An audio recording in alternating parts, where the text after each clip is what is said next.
안녕하세요. 미국 주식으로 온 대학이 미주은입니다. 월요일이 또 시작됐습니다. 그런데도 이번 주에는 조금 특별하죠. 추석 연휴가 시작되는데요. 한국에 계신 분들께서는 즐거운 마음으로 추석 연휴 보내셨으면 하고요.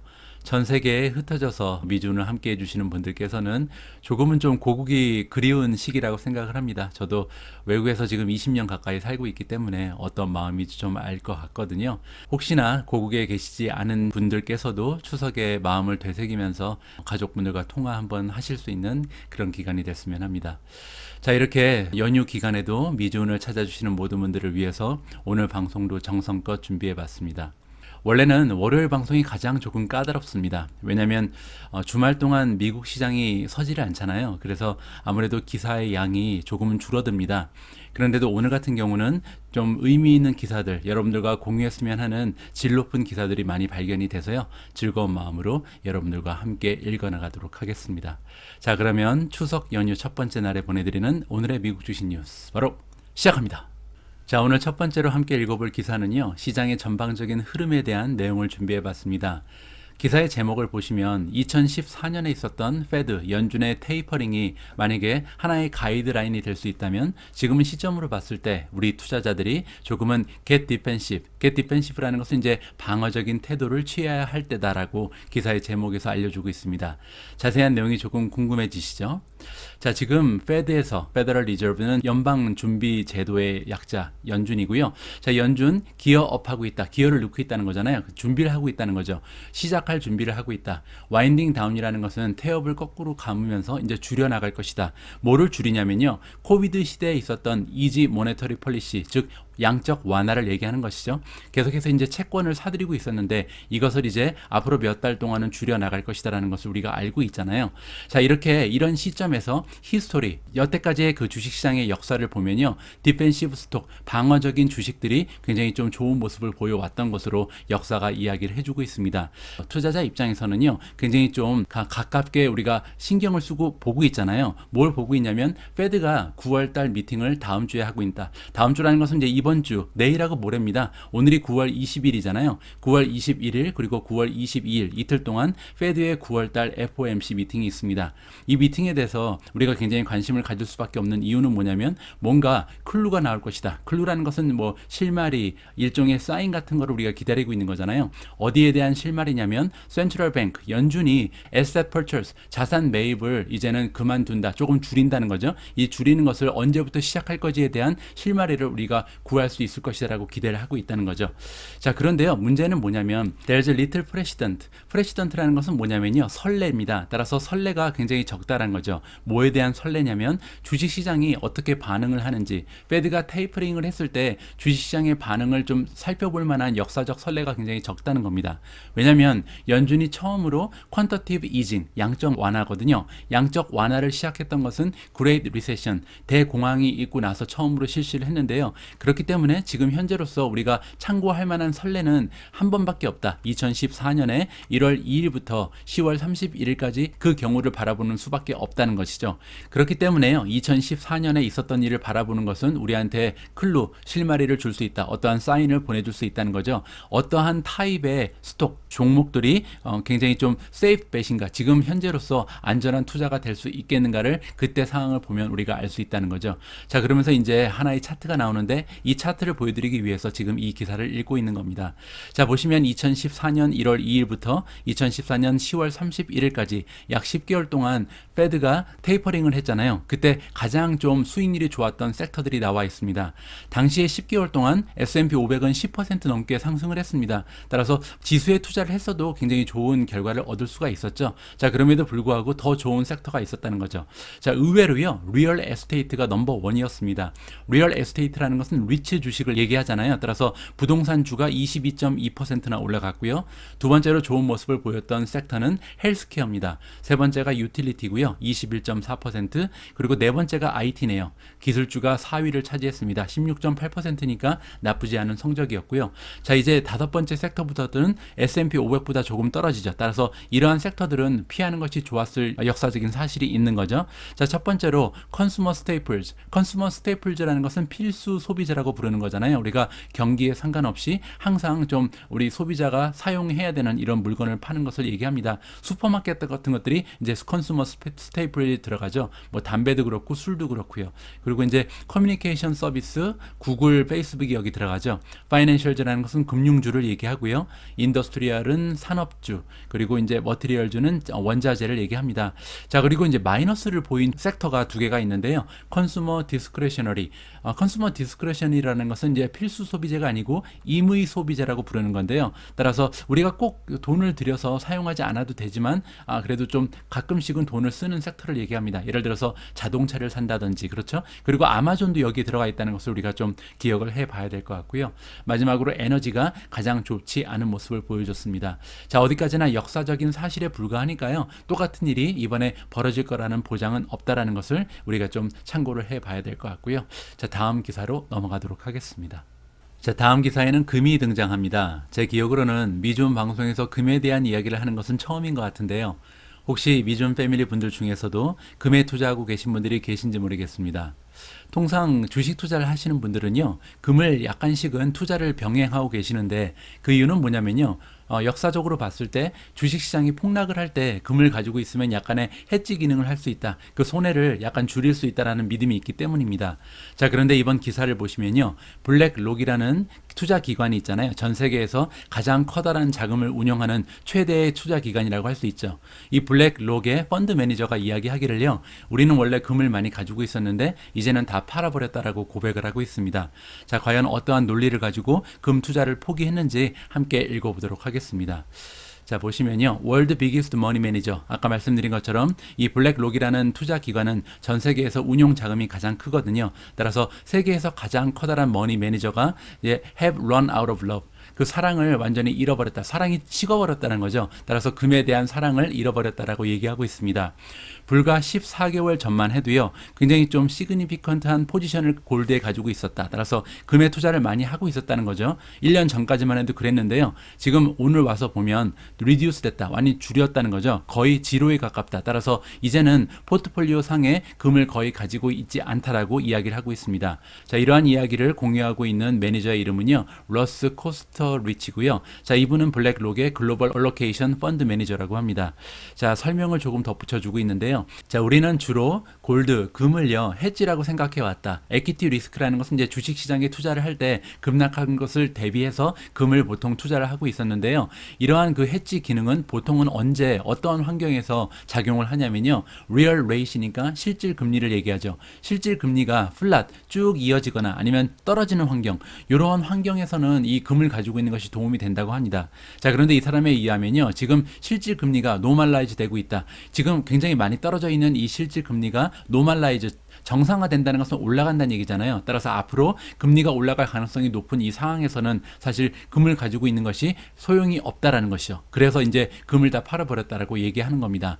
가까운 미래를 봤을 때요, 앞으로 단기적으로 봤을 때 there are likely better hedges, 더 좋은 해지 방법이 있을 것이다. 인플레이션이 발생을 했을 때 이 주식시장의 위험을 감소시키기 위해서 우리가 대비하는 다른 방법이 있는데요. 자, 지금은 이제 보통 사람들이 이 금을 가지고 있는데 금은 치명적인 약점이 하나 있죠. 캐시플로우가 없다. 따라서 뭐 배당을 주는 것도 아니고 기업이 아니잖아요. 따라서 금은 이러한 약점이 있다는 얘기를 해주고 있고요. 따라서 더 좋은 방법은 뭐냐면 주식을 갖는 것이다. 어떠한 주식을 갖는 것이 좋냐면 프라이싱 파워를 갖고 있는 주식. 프라이싱 파워는 제가 오미주 방송에서 몇 번 말씀을 드렸죠. 가격 결정권이라고 우리가 해석을 해볼 수가 있는데, 이렇게 인플레이션이 발생할 때 거기에 맞춰서 비용이 올라가잖아요. 그런데 이 비용이 올라가는 것을 소비자한테 전가할 수 있는 가격 결정력을 가진 기업들이 안전하다라고 얘기하는 겁니다.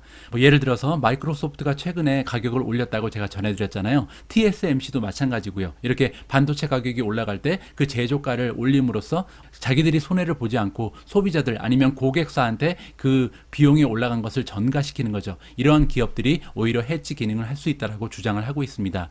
자, 그리고요, 이렇게 해지 기능을 할 수 있는 섹터들을 몇 개 나열해 주고 있는데요. 머티리얼이라는 것은 원자재죠. 인더스트리얼은 산업재, 그리고 컨슈머 섹터라는 것은 이제 소비재를 투자를 얘기합니다. 여기에 속하는 기업들 중에서 가격 결정력을 가지고 있는 종목들에 투자를 하는 것이 더 좋은 그런 해지 기능을 발휘할 것이다라는 전문가의 의견을 우리가 함께 들어봤습니다.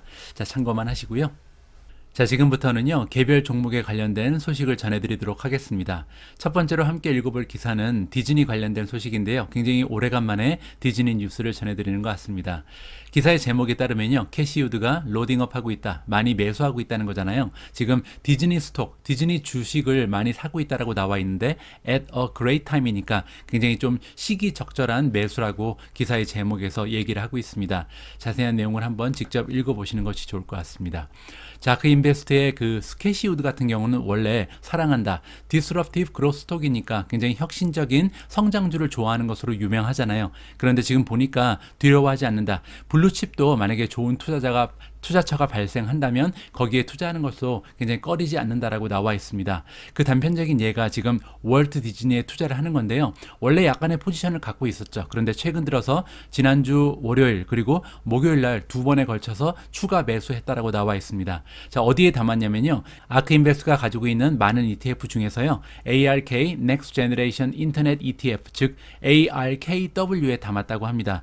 자, 밑으로 내려와서 보시면요, 디즈니라는 종목은요 2019년 말부터 2000년에 걸쳐서 굉장히 좋은 모습을 보여줬었죠. 그 이유가 뭐냐면 새로운 엄청난 혁신적인 비즈니스 모델이 등장을 했잖아요. 그게 바로 다름 아닌 디즈니 플러스였습니다. 생각보다 훨씬 더 확산 추세가 가속화되면서 좋은 실적을 거뒀었죠. 이때 이제 주식 가격이 완전히 날아갔었는데요. 그리고 나서 이제 굉장히 좀 암흑기가 시작됐다라고 나와 있습니다. 왜냐면 팬데믹이 시작이 됐잖아요.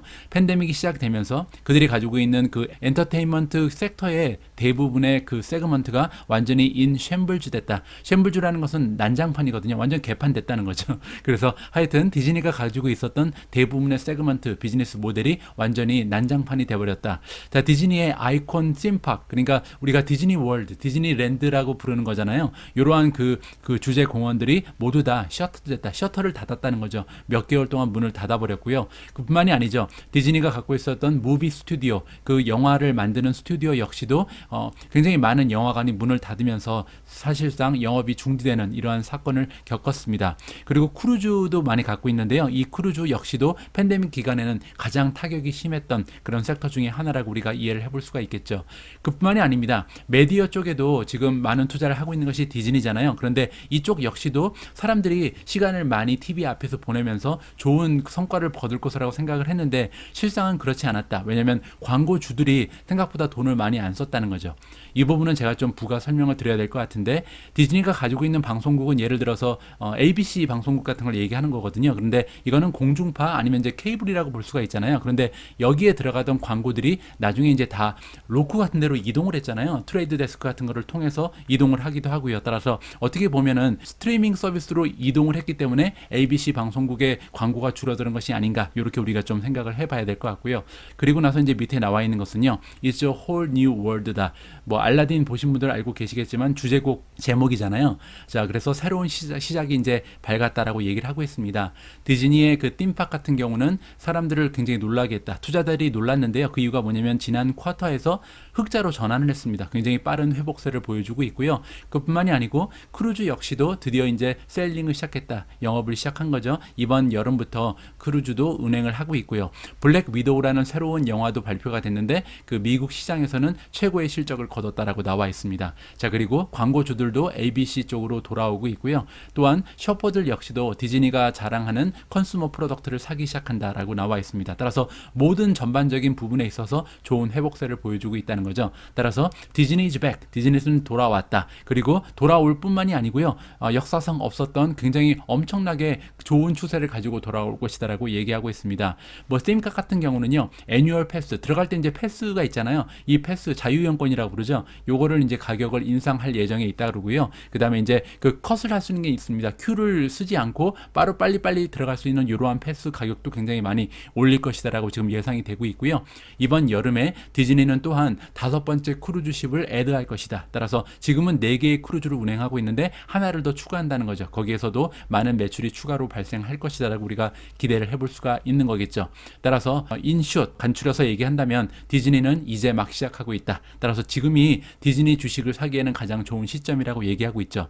그런데 굉장히 좀 놀랍다. 뭐가 놀랍냐면요. 지금 디즈니의 주식을 181달러 정도를 주고 살 수 있다는 것이 놀랍다는 겁니다. 왜냐하면 이 가격은 지난 12월 말의 가격하고 같다는 거죠. 따라서 지금 거의 10개월 동안 주식의 가격에 거의 변화가 없다는 점이 굉장히 놀랍다는 겁니다. 따라서 이렇게 주식이 약간 저평가되어 있는 것을 지금 아크인베스트의 캐시 우드가 잡아냈다. 따라서 그녀가 좋은 판단을 했다라고 기사가 마무리를 해주고 있습니다. 자, 다음 기사는 테슬라 관련된 소식을 준비했습니다. 기사의 제목에 보시면 테슬라 포캐스트 예측치가 나왔는데요. 1.3 밀리언 정도니까 130만 대 정도를 2022년이 되면 판매할 수 있을 것이다라는 전망이 등장을 했다는 거죠. 자, 이번에 긍정적인 전망을 던져준 투자기관의 이름은 웨드부시고요. 자, 굉장히 좀 스테이 퍼시티브리니까 긍정적인 태도를 바꾸지 않고 있다. 테슬라에 대해서 계속적으로 긍정적인 태도를 유지한다는 것이죠. 디스파이트라는 것은 뭐뭐에도 불구하고 따라서 가까운 시기를 봐서는 아직까지도 칩 쇼티지, 반도체의 부족 현상이 아직까지 굉장히 좀 큰 이슈가 되고 있는데도 불구하고 그렇게 되면 아무래도 서플라이 체인에 문제가 있을 수밖에 없잖아요. 그래도 테슬라는 좋게 본다라고 지금 설명을 해주고 있습니다. 자, 이번에 등장하는 애널리스트의 이름은 댄 이브스, 여러분들 잘 아시는 이름이죠. 자, 이분에 따르면 테슬라는 90만 대 정도를 올해 딜리버리 할 수 있을 것이다. 판매 수가 90만 대를 찍을 것이다 라고 아직까지 목표치를 낮추지 않고 있습니다. 지난 2개월 동안 실적이 굉장히 좀 부진했잖아요. 따라서 90만 대를 찍기 위해서는 10월달, 11월달, 12월달에 좀 좋은 실적을 좀 내야만 가능한 수치인 것 같습니다. 자, 그러면서 2022년 내년에는요 1년에 한 130만 대 정도를 팔 수 있을 것이다라고 예측치를 던져주고 있는 것이죠. 물론 이제 컴피티션은 인크리징한다. 지금 경쟁사는 계속해서 늘어나고 있고 크고 작은 경쟁사들이 많이 뛰어들고 있잖아요. 전기차 부분에 따라서 경쟁은 계속 심화되고 있다. 그럼에도 불구하고 좋은 예측을 하는 이유를 보면요.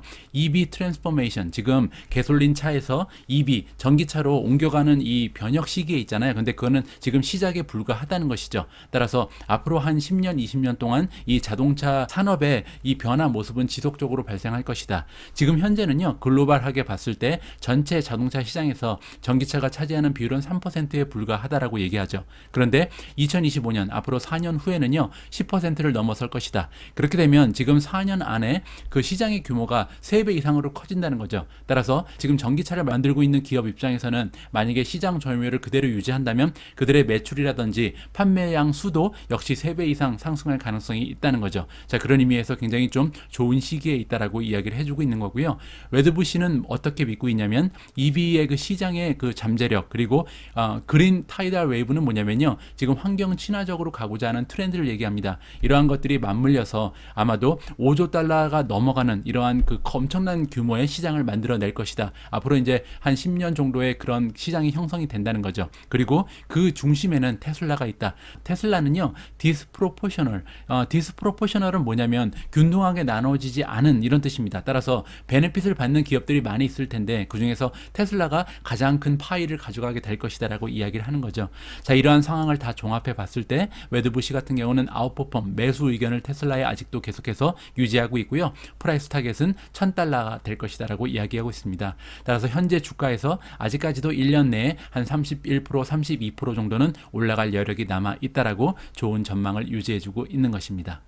자, 이번에는 반도체 쪽으로 넘어가 보도록 하겠습니다. 자, 이번 기사를 보시면요. 뱅크 오브 아메리카라는 투자 기관에서 그들이 생각할 때 가장 좋아 보이는 반도체 주식 몇 개를 찝어줬는데요. 그러면서 이제 그 논리를 설명을 같이 해주고 있습니다. 자, 어떠한 논리가 성립되는지 한번 보시죠. 자, 뱅크 오브 아메리카가 금요일 날 Name Several Topics. 자, 그 얘기는 가장 좋아 보이는 주식 몇 개를 찝어줬는데 모두 다 지금 반도체 쪽에 들어가 있는 종목이라고 하죠. 자, 이름들을 보면요. 엔비디아가 속해져 있고요. 그 외에도 AMD, 마벨 테크놀로지, 그리고 브로드컴이 속해 있습니다. 뭐 그 외에도요, 온 세미컨덕터라든지 KLA, 노바 같은 종목도 이야기는 해줬는데요. 일단은 가장 중심적으로 다룬 종목만 여러분들과 함께 읽어보도록 하겠습니다. 자, 가장 먼저 뱅크 오브 아메리카가 타겟 프라이스로 올린 종목이 하나 있는데 엔비디아입니다. 원래는 기존에 $260 정도의 목표 주가를 주고 있었는데 이번에 275까지 올려줬거든요. 거기에 대한 설명을 덧붙여주고 있는데요. 2023년 2023년이 됐을 때 프라이스 어닝 멀티플 PER을 얘기합니다. P 레이시오가 47배까지 올라갈 수 있다라고 전망을 해주고 있습니다. 기존의 44배에서 프리미엄이 올라갔다는 얘기죠. 프리미엄이 올라간다는 것은요, 그 주식에 투자하고 있는 그 투자자들이 조금 더 이 기업에 대한 가치를 높게 평가해 준다라고 우리가 해석을 해볼 수가 있습니다. 한 종목의 주가가 올라가기 위해서는 둘 중에 하나가 올라가야 됩니다. 하나는 이제 그 순이익이라고 부르는, 우리가 EPS라고 부르는 거죠. 이 순이익이 올라가거나 아니면 이제 멀티플이 올라가야 되거든요. PER이 올라가야 되죠. 근데 여기에 보면 PER이 지금 44배 정도를 예상하고 있었는데 오히려 올라갈 것이다라고 전망이 밝다라고 얘기해 주고 있는 것이죠. 자, 그러면서 덧붙여 주고 있는 이야기가 뭐냐면요, 엔비디아 같은 경우는 역사적으로 봤을 때 PER이 보통 20배에서 가장 낮으면 20배, 가장 높으면 54배까지 올라갔던 이러한 종목인데요. 47배까지 올라갈 수 있다는 것은 그 중에서도 좀 높은 편에 속하는 거니까 앞으로도 성장은 계속될 것이다라는 전망을 해주고 있는 것이죠. 자, 여기 보시는 것처럼 롱텀으로 봤을 때도 성장세는 지속될 것이다. 왜냐하면 굉장히 좀 규모가 크고 그리고 언더 페네트레이티드 됐다. 따라서 아직까지는 완전히 점유하지 못한, 아직도 미지의 세계에 들어가 있다라는 거죠. 뭐 예를 들어서 인공지능이라든지 스마트카라든지 아직까지 갈 길이 멀은 시장이 남아 있다라고 뱅크 오브 아메리카가 설명을 해주고 있습니다. 자, 두 번째 종목은 AMD입니다. AMD의 목표 주가는 135가 나와 있는데요. 자, 공식을 보시면 2023년에 Estimated Non-GAAP EPS 곱하기 35배를 해줬습니다. 따라서 멀티플이 35배인데요. 35배의 멀티플을 적용한 이유는 뭐냐면 AMD 같은 경우는 역사적으로 봤을 때요, 중간에 그 PER이 35배 정도가 된다고 합니다. 따라서 역사적인 그 35배를 대입해 봤을 때 향후 1년 후에는 한 135까지 올라갈 가능성이 있다라고 얘기를 해주고 있는 거죠. 자, 하나만 더 보겠습니다. 마블 테크놀로지가 나오는데요. 75달러 정도의 지금 목표 주가가 설정이 되어 있고요. 이거는 이제 멀티플이 32배가 붙어져 있네요. 이 32배가 나온 근거를 보니까 밑에 나와 있습니다. 인라인이라는 것은 이제 일치한다는 거죠. 그들의 성장률과 일치한다는 얘기를 해주고 있습니다. 30%가 넘어가는 장기적인 성장을 기대하고 있다. EPS, 즉 순이익이 30% 이상 올라갈 가능성이 있는 기업이 마블 테크놀로지라고 보는 거죠. 여러분들 PER 말고요, PEG 레이시오를 기억하시는지 모르겠습니다. PE 레이시오를 그로스로 나눈 거잖아요. 이 PEG가 1 근처에 형성이 되면 굉장히 좋은 모습이라고 할 수 있죠. 따라서 멀티플이 32배인데 만약에 성장률이 30이 넘어간다면 30 나누기 30은 1이 되는 거잖아요. 그래서 이러한 의미에서 마블 테크놀로지 역시도 32배를 충분히 할 수 있는 여지가 있다라고 우리가 기대를 해볼 수가 있는 겁니다. 자, 위에 봐서도 마찬가지입니다. 우리가 예를 들어서 엔비디아 같은 경우는 지금 47배나 되는 프리미엄을 기대하고 있잖아요. 그런데 만약에 어닝의 성장률이 47%가 가까이 된다면 그 역시도 47 나누기 47로 PEG가 1에 가까이 되는 거죠. 그렇게 되면 이렇게 47배나 되는 멀티플이 어느 정도 용납이 가능해지는 거고요. AMD도 마찬가지죠. 지금 35배나 되는 PER을 기대하고 있는데 이 역시도 만약에 어닝의 성장률이 35%를 넘어가게 된다면 이 역시도 그렇게 높은 프리미엄은 아니다라고 우리가 기대를 해볼 수가 있는 겁니다. 제가 미주은 채널을 통해서 여러분들과 공유하는 시리즈 중에 미국 주식 분석 끝판왕, 그리고 미국 주식 배틀 끝판왕이 있잖아요. 이 영상들을 보시면 여러 가지 평가 항목 중에 ROE라는 것이 나옵니다. 자, 이번 기사는요, 이 ROE를 가지고 핀테크 기업들을 몇 가지를 평가를 해보거든요. 그 중심에는 이제 스퀘어가 있고요. 과연 핀테크 기업 중에서 ROE가 가장 좋은 기업은 어떤 기업인지, 그리고 그 의미가 어떤 것인지 우리가 직접 한번 확인해 볼 수 있는 굉장히 수준 높은 기사를 제가 발견을 했습니다. 자, 좀 재미있는 내용이니까요. 관심을 가지고 한번 지켜보시죠. 자, 일단은 ROE의 정의에 대해서, ROE가 뭔지를 좀 살펴봐야겠죠. ROE는 Return on Equity의 약자입니다. 여기서 Return이라는 것은 순이익을 얘기하는 거고요. Equity라는 것은 제가 저번에 설명드린 것처럼 전체 자산에서 부채를 제외하고 남아있는 나의 순수 자본, 자기 자본이라고 부르는 것이죠. 그걸 우리가 Equity라고 부르거든요. 따라서 ROE는 정의를 이렇게 내릴 수가 있을 것 같습니다. 테스트다. 어떠한 부분의 테스트냐면요, 얼마나 효과적으로 하나의 기업이 그들의 밸류를 올려가고 있는가. 근데 그 밸류를 올리기 위해서는 인베스트가 준 그 투자 금액이 있잖아요. 그 투자 금액을 활용해서 얼마나 기업의 가치를 상승시키고 있는가를 우리가 ROE라고 설명할 수 있을 것 같습니다. 조금 어렵죠. 그래서 조금 더 쉽게 살펴보면요, Profitability Ratio다. 수익을 그 레이시오로, 비율로 나타낸 것인데요. 여기서 리턴은 이제 아까 말씀드린 것처럼 순이익이잖아요. 어디에 대한 수익이냐면 컴퍼니에 투자하고 있는 쉐어홀더들, 주주들이 투자한 금액에 비해서 비교해서 리턴이 어떻게 되는지를 우리가 수치로 살펴볼 수가 있는 거죠. 자, 여기 보시면 공식이 나와 있죠. 리턴 온 에퀴티라는 것은 넷 프로핏 나누기 쉐어홀더즈 에퀴티다. 말씀드린 것처럼 넷 프로핏이라는 것은 넷 인컴이죠. 순이익이고요. 쉐어홀더즈 에퀴티라는 것은 전체 자산에서 부채를 빼고 남아있는 자기 자본을 얘기합니다. 자, 그래서 스퀘어의 ROE를 우리가 직접 계산을 해볼 수가 있는데요. 21%가 나옵니다. 2021년 6월달을 기준으로 했을 때 지금 전체 자산에서 부채를 빼고 남아있는 순수한 자기 자본은 2.7빌리언이 나와 있고요. 이제 여기 나와 있는 573밀리언이라는 것은 1년 동안 2021년 6월을 기준으로 했을 때 그 전에 12개월 동안 만든 순이익의 총계라고 보시면 될 것 같습니다. 자, 이렇게 계산을 해보면 21% 나쁘지 않은 숫자거든요. 왜냐하면 지금 1달러를 투자했을 때 1달러마다 프로핏을 0.21을 만들어냈다. 굉장히 좋은 ROE라고 생각해 볼 수가 있습니다.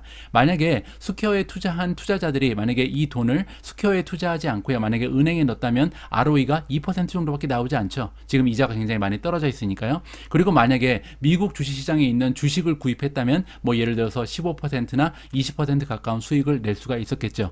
채권을 샀다면 2%도 되지 않았을 거고요. 따라서 여러 가지 투자 방법이 있는데 그 중에서 스퀘어라는 기업에 투자한 것은 굉장히 좀 좋은 결과를 만들어냈다라고 우리가 정리를 해볼 수가 있습니다. 자, 스퀘어의 그 ROE가 어느 정도 수준인지 보기 위해서 다른 IT 기업들과 비교를 해보는데요. IT 산업의 평균이 지금 17%가 나옵니다. 굉장히 좋은 수치죠. 17% 역시도. 그럼에도 불구하고 스퀘어는 IT 전반적인 평균보다도 높은 수치 21%를 기록하고 있다라고 우리가 정리를 할 수가 있습니다. 자, 그런데요, 여기서 중요한 얘기가 하나 나오는데 ROE가 높다고 해서요 무조건 순이익을 잘 만들어낸다고 가정할 수는 없다라는 얘기가 나옵니다. 그 얘기가 뭐냐면요, 여기 ROE가 잘 나오는 방법이 하나 더 있다는 거죠. 왜냐하면 ROE는 리턴을 에퀴티로 나눈다 그랬잖아요. 그런데 에퀴티가 만약에 적어지게 되면 ROE가 커지겠죠. 왜냐하면 분모가 적어지니까요. 분모가 적어지는 방법이 하나 있죠. 뭐냐면 전체 자산에서 만약에 부채가 늘어난다면 자산은 자기 자본은 굉장히 작아질 거 아니에요. 그렇게 되면 순이익이 적다고 해도 ROE가 뻥튀기 될 수가 있는 거죠. 그런 의미에서 우리가 ROE를 가지고 하나의 기업을 평가할 때는 ROE 하나만 보면 안 되고요. ROE와 함께 전체 부채가 어느 정도 되는지를 살펴봐야 됩니다. 자, 그런 의미에서 스퀘어의 부채를 좀 살펴볼 텐데요. 보시는 것처럼 debt to equity ratio라는 게 있습니다. 자기 자본과 그 부채를 비교해 보는 건데 스퀘어 같은 경우는 2.07이 나옵니다. 그 얘기는 에퀴티, 자기 자본의 규모에 비해서 부채가 2배 정도 많다는 거거든요. 따라서 굉장히 좀 부채가 많다라고 우리가 생각을 해볼 수가 있죠. 자, 다른 기업들하고 좀 비교를 해볼 텐데 페이팔 같은 경우는요, ROE가 23.3%이기 때문에 지금 스퀘어보다 한 2% 정도 ROE가 오히려 높잖아요. 그런데 debt to equity ratio는 상대적으로 적다고 합니다. 따라서 부채는 적고 ROE는 오히려 높다. 자, 그리고 쇼피파이가 가장 좋은데요. ROE가 지금 24.2% 그리고 debt to equity ratio를 보면요, 거의 부채가 없는 기업이라고 합니다. 따라서 지금 현재 ROE 그리고 부채 비율을 살펴봤을 때 가장 좋은 모습을 보이는 핀테크 기업은 쇼피파이다. 두 번째는 페이팔, 세 번째가 스퀘어다. 이렇게 우리가 정리를 해볼 수가 있습니다. 물론 이렇게 두 가지의 수치만 가지고 한 기업의 투자 가치를 평가하기는 어렵지만요, 이것도 한번 참고를 해보시는 것도 좋을 것 같습니다. 자, 이번 기사 역시도 핀테크 관련된 소식을 준비해 봤는데요. 이번 기사에는 코인베이스가 등장을 합니다. 혹시 여러분들 중에서 코인베이스에 투자하고 계신 분들께는 굉장히 좀 반가운 소식이 전해져서 함께 읽어보도록 하겠습니다. 자, 코인베이스가 시큐어했다, 확보했다는 것이죠. Another millionaire 딜이니까 또 다른 100만 달러가 넘어가는 딜을 성사시켰다라고 우리가 해석을 해볼 수 있습니다. 자, 그런데 중요한 것은 100만 달러가 아니고요, 누구랑 계약을 했냐가 중요한 겁니다. 보시는 것처럼 US government, 즉 미국의 정부가 이번 고객이라는 것이 굉장히 좀 중요한 포인트가 될 것 같습니다. 자세한 내용을 한번 살펴보시죠. 자, 오피셜한 다큐먼트를 살펴봤더니, 자, 오피셜 다큐먼트를 제가 좀 찾아봤는데요, 안타깝게도 들어갈 수가 없었습니다. 그래서 자세한 내용은 확인해 볼 수가 없었고요. 여기 나와 있는 핵심 사항만 살펴보면 이번에 고객이 된 부서의 이름이 나와 있는데 홈랜드 시큐리티 디파트먼트에 소속돼 있는 산하 기관이라고 합니다. Immigration and Custom Enforcement, 즉 ICE인데요. IC라는 것은 지금 이민국 그리고 관세를 담당하는 이런 부서라고 보시면 될 것 같습니다. 자, 여기에서 코인베이스에 1.36 밀리언을 지불을 한다. 136만 달러를 지불을 하고요. 라이센싱 피죠. 그리고 나서 코인베이스가 가지고 있는 그 애널리스틱 소프트웨어를 사용한다. 따라서 분석 소프트웨어를 이번에 사용하게 된다는 것을 우리가 확인을 해볼 수가 있는 거겠죠.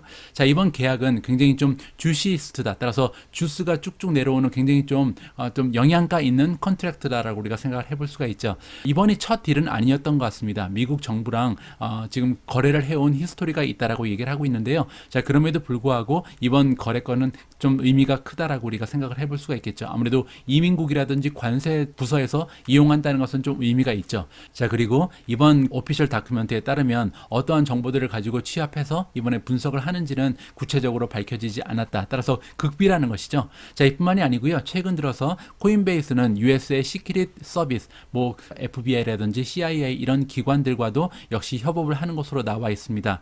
자, 이렇게 미국 정부의 기관들과 활발한 교류를 하고 파트너십을 체결한다는 것은 어느 정도 가상화폐를 다루는 기관의 입장에서는 인정을 받는다는 이러한 느낌이 들 수도 있기 때문에 굉장히 좀 바람직한 기사였다라고 저는 판단을 하고 있습니다.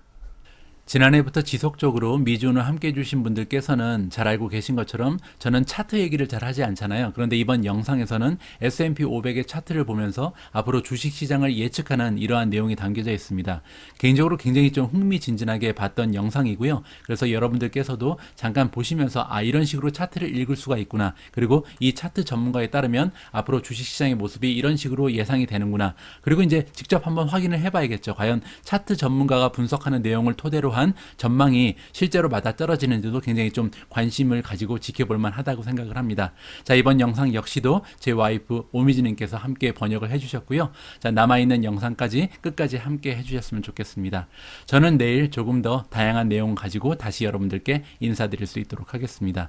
연휴 기간에도 함께 해주신 모든 분들께 다시 한번 고개 숙여 감사의 말씀을 전합니다. 우리 모두가 미국 주식 투자로 은퇴하는 그날까지 다 함께 화이팅입니다. 행복한 하루 되세요. 감사합니다.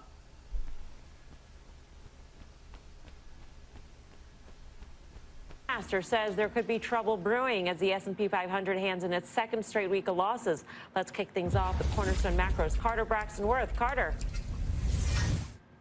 Sure. Well, in a way, it's amazing because a lot of stocks are down 10 and 20% from their highs, and yet the S&P, of course, is down only 2.5, 2.8. So not much has happened. But the question is, what can happen? Let's look at a few charts. So the first, it's the chart that anyone can draw, that I can draw. Everyone's entitled to draw it. It is the chart of the S&P with the trend line in effect since the pandemic low. Now, look at the second chart.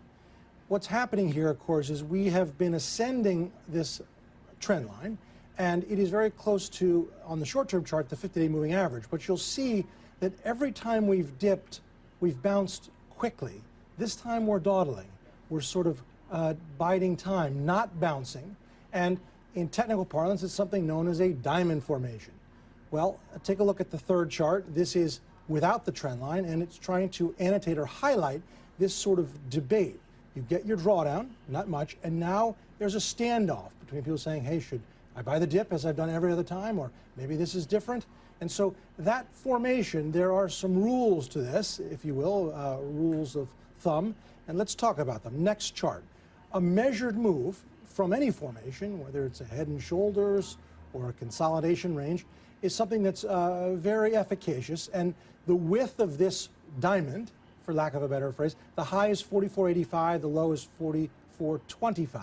That's a 60-point range, and we basically are right at the low of that range now. In principle, a break to the downside, that's my judgment, is well, likely to take you exactly 60 points lower. Look at the final chart. So a measured move, a move that's the same magnitude as the width of the diamond, would take you down 60 points from the low point, or 43.65. Not that much, that's 5%.